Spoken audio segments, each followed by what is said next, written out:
Olá pessoal, bom dia, boa tarde, boa noite a todos. Vamos iniciar nosso conteúdo de matemática, segundo ano médio.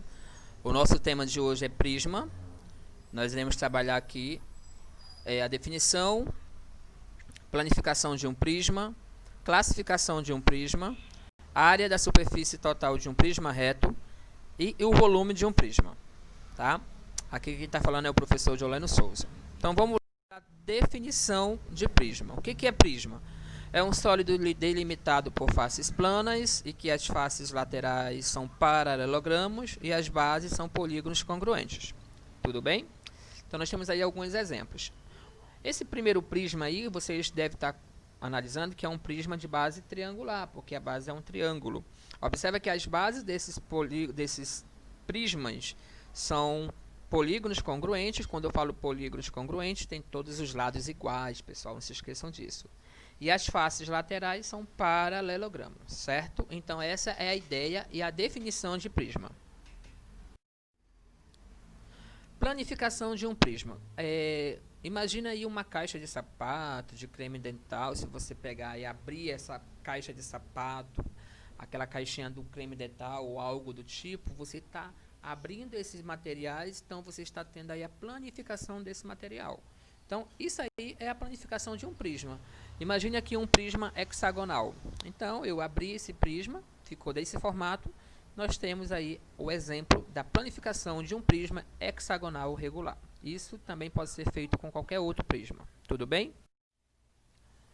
Elemento de um prisma, né? Pessoal, não se esqueçam que qualquer prisma, eu peguei aqui um prisma pentagonal, ele vai ter os seguintes elementos.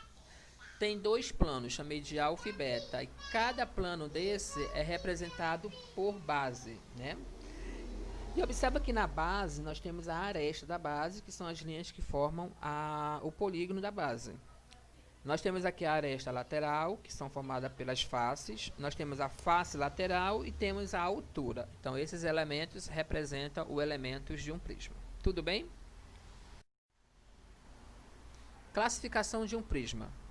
Um prisma ele pode ser classificado da seguinte forma: triangular, bases, triângulos; quadrangular, base, quadriláteros; pentagonal, bases, pentágonos; hexagonal, bases, hexágonos; octogonal, base, octógonos. Tá bom? Não se esqueçam dessas classificações. Isso vai te ajudar muito.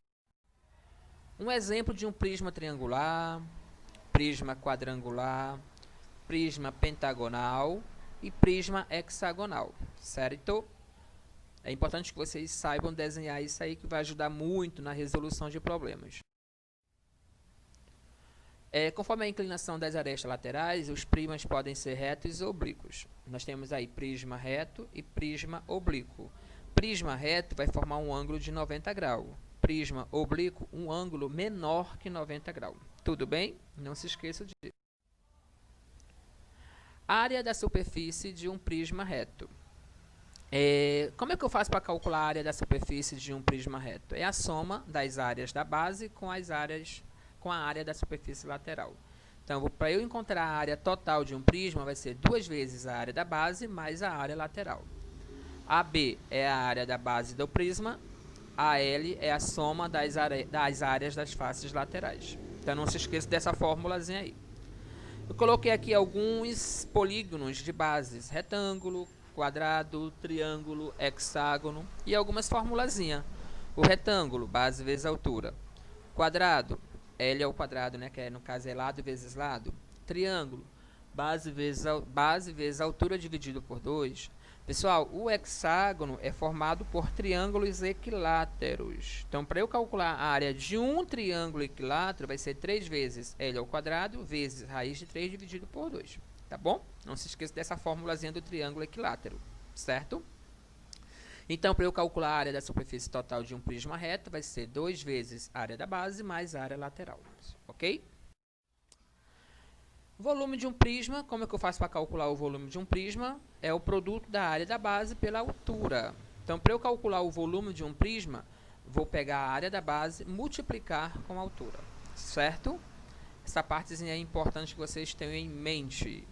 Turma, essa foi a nossa primeira aula sobre prisma. Nós teremos uma outra videoaula de exercício resolvido, tá bom? É importante que vocês tenham essas definições, essas teorias em mente e anotado no caderno de vocês.